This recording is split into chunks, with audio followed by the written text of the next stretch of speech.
Now students, let's continue our lecture.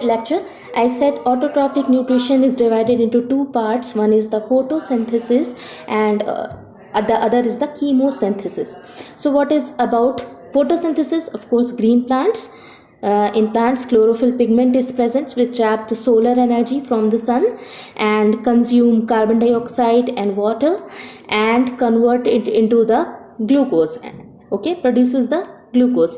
So that was about the photosynthesis. And the other mode of nutrition is the chemosynthesis. Chemosynthesis means those organisms which can make their own food by using the chemical substances. For example, bacteria, some blue-green algae, these are the chemosynthesis. Okay. Now the other is the heterotrophic nutrition. Heterotrophic means, hetero means others, and trophic means feeding those organisms which cannot make their own food. Okay, and these are divided into three parts. Okay, one is the saprophytic nutrition, the second one is parasitic nutrition, and the third one is holozoic nutrition. Okay, so saprophytic nutrition includes those organisms which depends upon dead and decaying materials of plants and animals. Okay, dead and decaying materials of plants and animals. For example, rhizopus, that was also called as bread mold. Then agaricus, also called mushroom. And you can say yeast is also responsible. So these are all the saprophytic mode of nutrition.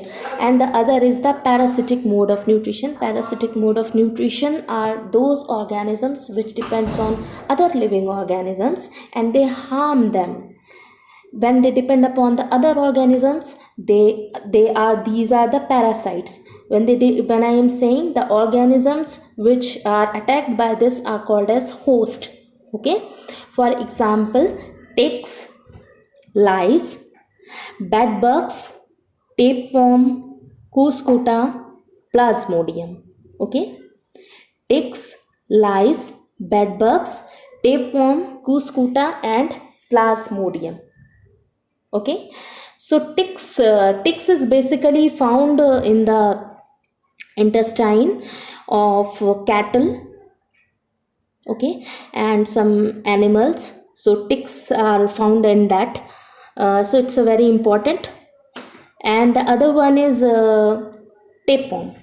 Tapeworm is basically of course it's tapeworm is also found in intestine of the human beings, animals. Lice, of course, in your hair, small lice are there which sucks your blood. Bed bugs, and then we are talking about the plasmodium. Plasmodium is caused by the female Anopheles mosquito, which is causing the malaria. So it's a plasmodium parasite. When mosquito bites, that plasmodium parasite enters into the blood and causes the disease. And then we are talking about a cuscuta. Cuscuta is also known as, in Hindi it is called as amarbel. And cuscuta is also responsible for harming the living organisms like some plants. So amarbel, of course, harm the plants. They suck their food, they take their food, and all the minerals and salts they use. In cuscuta, in amarbel, they don't have any roots. They don't have any roots, but they harm. So it's very important. In cuscuta, a special organ, Haustoria is present. It's a teeth-like structure, so it harms the plants.